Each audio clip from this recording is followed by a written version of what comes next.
Hi, and welcome to our webcast for October 11, 2019.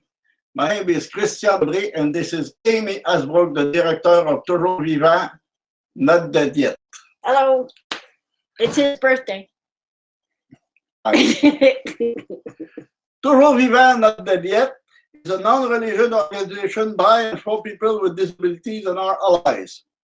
We believe that the choice to die is not free as long as old, ill, and disabled people don't have a free choice in where and how they live, and that must change. Right. So you have to understand that we change that's a part of this this text. Okay. Why is because the law is there to stay, and we don't agree with this law, but we acknowledge that it exists. Yeah. So there is two topics today: data collection from form, and the second one is Ontario Appeal Court rule in the McKitty case. Amy will help us through those subjects. Okay, but before we start, besides wish Christian a happy birthday, we need to give a round of applause to all those disabled people who are asking to die. Yay! And of course, that is from the French debate where a woman named Lise Pigeon asked a question about medical assistance in dying, and she got a standing ovation because of her courage. So Everybody had to mention her courage. So our uploading sequence is sarcastic. Yes, we are being sarcastic. Of course, we think that people with disabilities should get applause, or You should never applaud to the death of anybody. Right. That's Exactly. clear, simple. Right. We don't think that asking to die is applause worthy. Okay. Data collection form. This might not sound very interesting, but it's really important. The events we've discussed over the past few weeks show how important it is to create a thorough record of what is happening under Canada's Medical Assistance in Dying, or MAID program. The Touchon case, in that case, the court disregarded the evidence of Quebec's Commission on End-of-Life Care, showing that ineligible people are being euthanized and safeguards are not complied with. The suspension of the Lamb case shows that doctors were interpreting the reasonably foreseeable natural death criterion broadly, Oh, yes. even before it was declared unconstitutional. Plus or minus more than a year. Yeah, well, really, since 2017 and the AB decision, which we covered in our webcast, that you can find on our website, TVNDY.ca. The events surrounding the death of Alan Nichols show the problem with capacity assessments can yield results that don't reflect the wide range of external pressures, social, economic, and psychological factors that drive people to request assisted suicide and euthanasia. And one of the things that Madame Pigeon mentioned yesterday was she wears adult diapers. And I guess that for her is reason enough to ask to die, but we don't believe that using adult diapers diminishes one's dignity. When I was young, I was a helper of nurses, and I wiped quite a lot of ass, and there's no trouble about it. It's a job, and there's no lack of dignity in Right. that thing. Yeah. Okay, not at all. Yeah. Those of us who view death hastening as a symptom of discrimination, devaluation, and injustice believe strongly that assisted suicide and euthanasia, as practiced in Canada, make matters worse for old, ill, and disabled people. Though the problems reach beyond the medical assistance in dying program, we can use the 5-year review that's required by Bill C-14, if it ever happens, to look at different kind of pressures faced by the targeted population. We should note, however, that if Parliament ends up changing the law in response to the Truchon case, the 5-year review may be postponed. So Trudeau said again that within 6 months he's going to make modifications to the law. We don't know what that means. And what kind of modification? Right. Will it state some protection against the death or non-willing death? I don't know. We don't know. We're obviously going to work really hard, but with this, runaway train effect, it's not going to be easy. At our meeting last summer to talk about the 5-year review, which begins next June, theoretically, Yeah.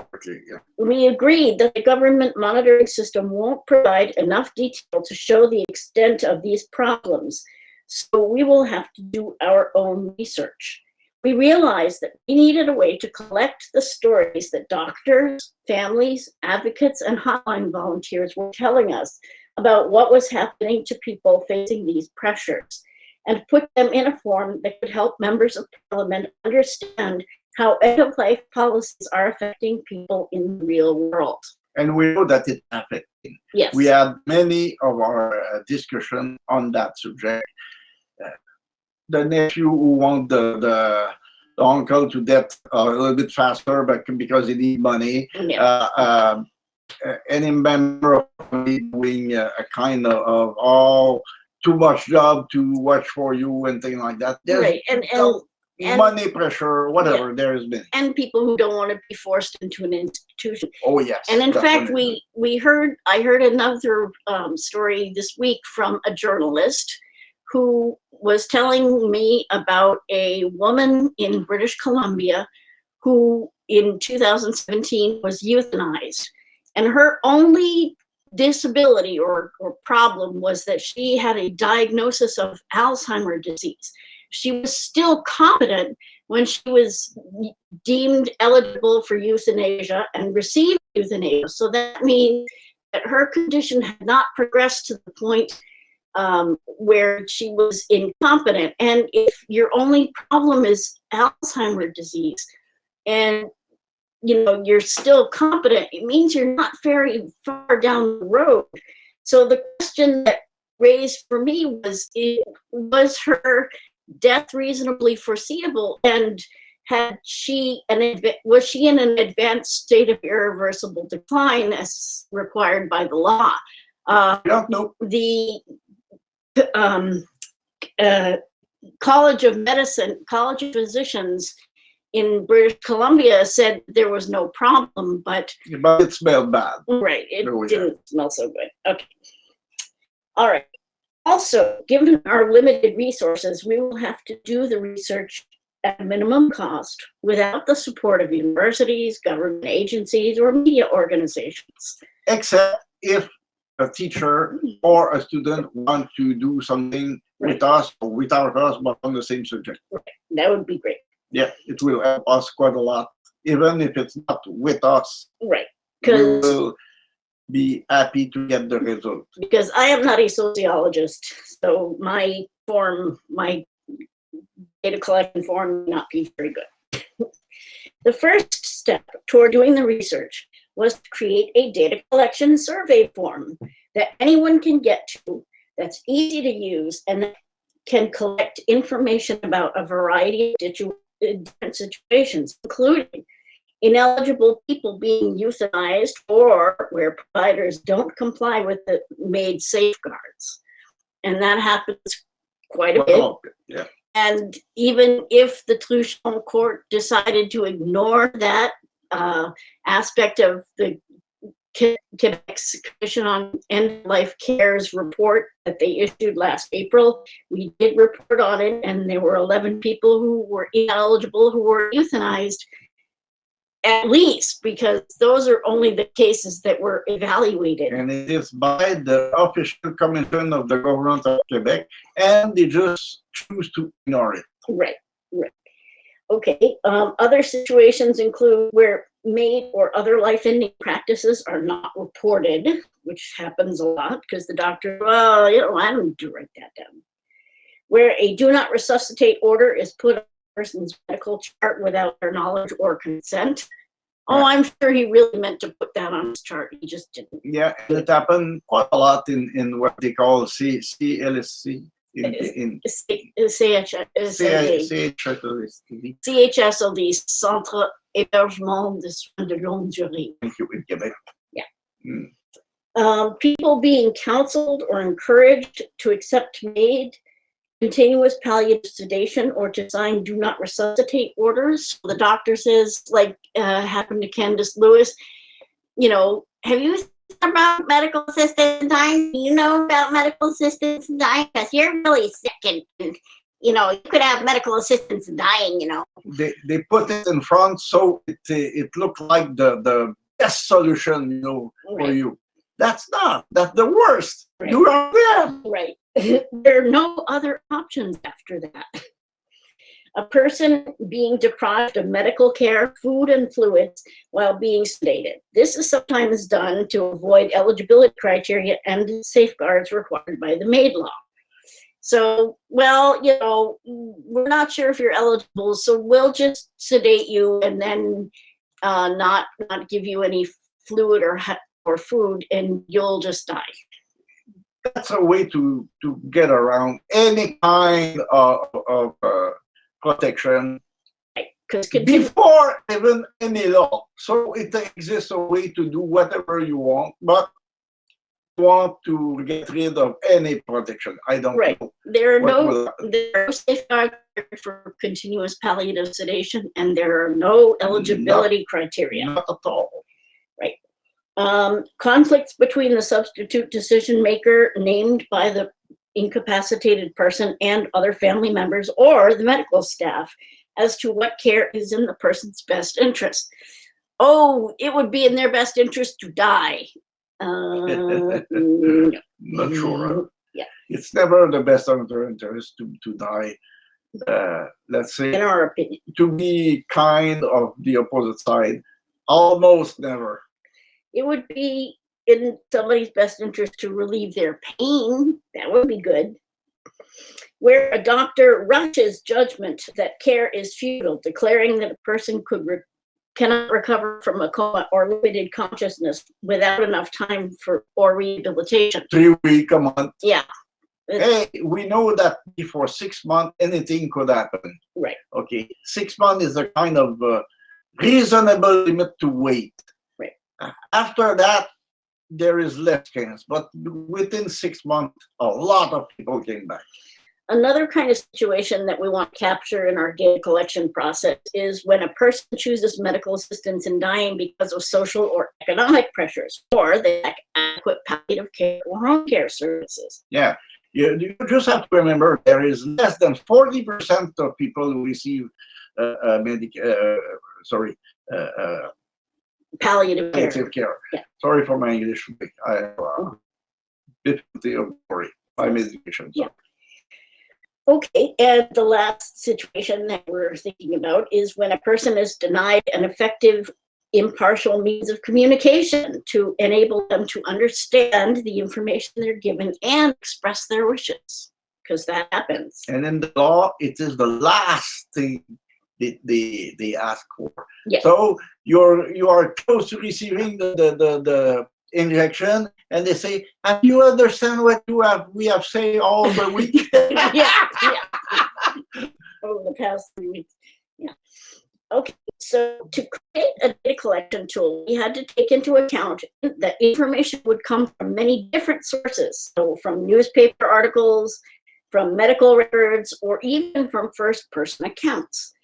We chose the Google Forms platform, not because we're promoting Google, but because it was free and easy to use and was the most widely available choice. So we're not promoting Google. The form collects information about the person filling out the form. Sorry for that video. Yeah. I'm not sorry. She's a great cat. She has ADHD. She's a great cat. The person filling out the form, such as a hotline volunteer, an advocate or a medical professional, person helping or advocating on behalf of the person who needs help. So that could be a friend or family member, a journalist, a medical professional, or an advocate, and the person, him or herself, who needs assistance. The form is divided into several sections. Information about the caller, information about the person who needs help. Yes. The color, the race is very important. No, caller, not color. Okay. We'll get to that in a minute. Okay, sorry. A description of the problem, eligibility for medical assistance in dying and safeguards, outcome, and satisfaction with palliative care services if they were received. We wanted to try to get at whether people were receiving quality palliative care, because the Quebec's thing on the report on the status of end-of-life care didn't do a good job of that. And we're not professionals. We don't claim to do a great job. We at least wanted to try to get information about the quality of care. Who speak English, who heard those things, just remember that Quebec is the less worst of the Canada law for collecting data. Right, they're collecting more data than anybody else. So I say less worse because they are not good, but they collect a little bit than other. Right. The other are crappy. Yeah, completely. Right. And actually, I think that with the federal system, Quebec is going with the lowest common denominator, and they're not collecting as much information. So it's not helping anything. Right. Okay, in order to understand the social and economic pressures that lead to requests for assisted suicide and euthanasia, the form asks questions about race. Yes, that, and we are not racist. Right. You have to understand that we there is discrimination for about native people, about black people, yellow people, whatever. There is discrimination. Right. And we need to track that. Yes. Yeah, because people are advocates for assisted suicide and euthanasia are constantly saying, "Oh, in Oregon, it's only white people." Well, in Oregon, it's mostly white people who live there. So, and we need to be clear that people of color do not receive very good access to healthcare, and we want to document that any effect that happens in relation to medical assistance in dying that may impact on a person's race, gender, disability, other vulnerability factors, their language, their first language. Are they receiving services in their first language? Yeah, if you're French and you live far north in Alberta, you have less chance to receive good. Or if you're Indian and in Nova Scotia, are you getting services in your language? Okay. So there's discrimination and lack of services. Right. And the person's living situation, what services they need, and what services they've received, and other data collected by Canada's, beyond what's collected by Canada's reporting system. The form has a section for describing the problem presented by the caller, which is linked to the outcome section later on in the form. We went over some of the problems we're going to try to detect earlier. There are two sections that relate directly to made requests. First is the eligibility questions. Look at age, capacity assessments, external pressures, whether suicide prevention services were offered, and the elements of a grievous and irremediable medical condition, which, if you followed us in the past, is a serious and incurable illness, disease, or disability, which is in an advanced state of irreversible decline, that causes enduring physical or psychological suffering that is intolerable, cannot be relieved under conditions the person considers acceptable, and that the person's natural death has become reasonably foreseeable.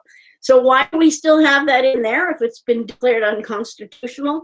Well, we're leaving the reasonably foreseeable natural death eligibility criteria in the questionnaire because it applies to assisted suicide and euthanasia provided between 2016 and 2019, and in the hope that an appeal, hint, hint, will keep it in the law.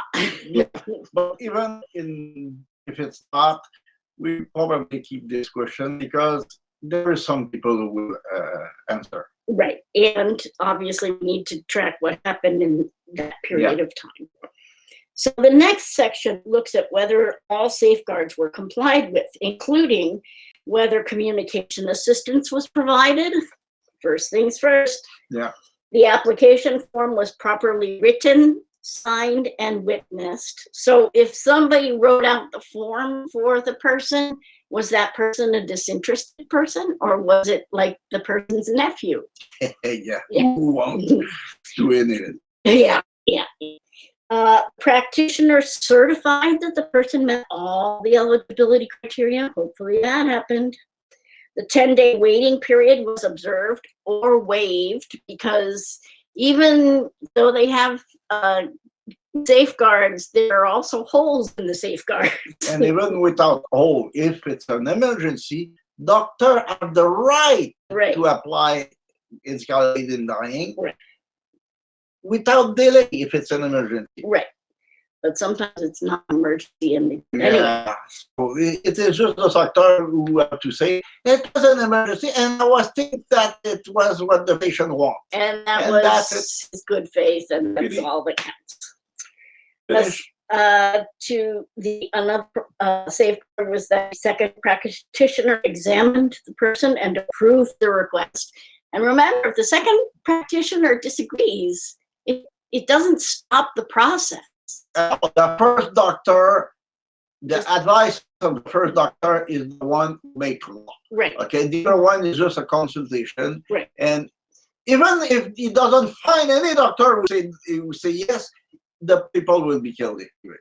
Right. But basically it just, if the second doctor says, oh, I don't think this person's eligible, first doctor can just say, oh, I'll go talk to Bob over here because Dr. Bob, he knows. Yeah, Bob or No or whatever the name.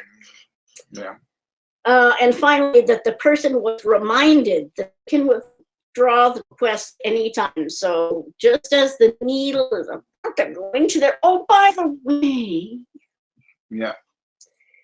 Section, change your mind if you want. Yeah, you can change your mind if you want. Section 7, which collects information about the outcome of the case, also asks what change would have been needed to achieve a better result. So we're really trying to improve the situation and collect information about how things could have gone better. Finally, Section 8 asks if the person received palliative care services, how effective they were. And again, the Quebec report didn't deal with that very well, and we're hoping to cover it in what we're gathering.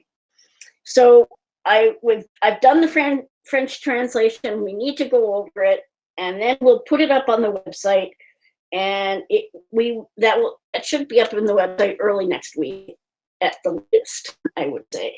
I think so. Okay. So that is the end of our first topic. Our second topic, Ontario Appeals Court rules in McKitty case.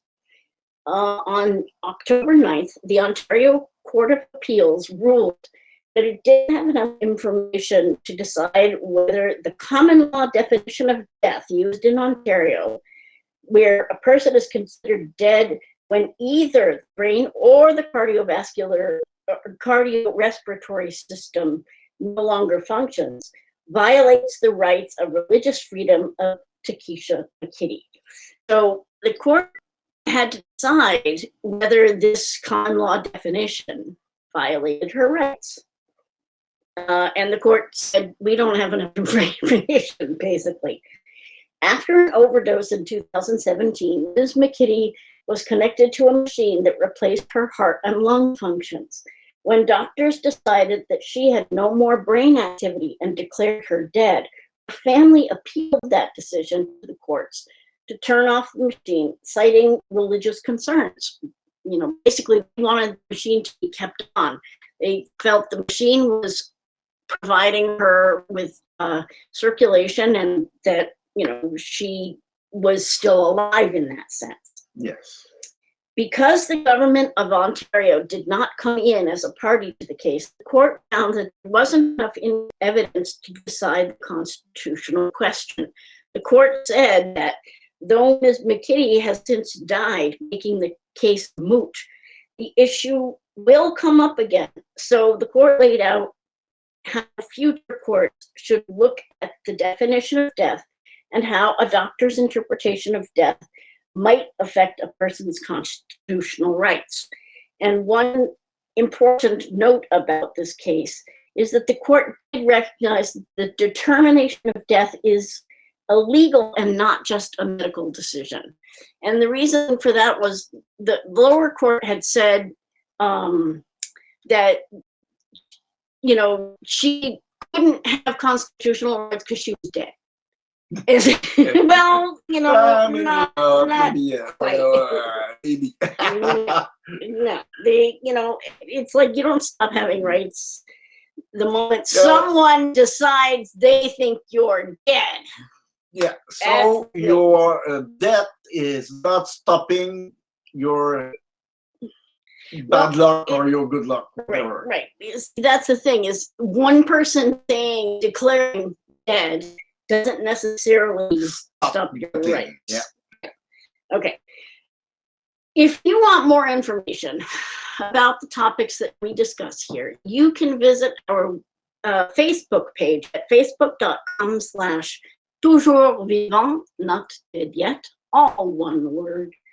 Visit our website at tvndy.ca.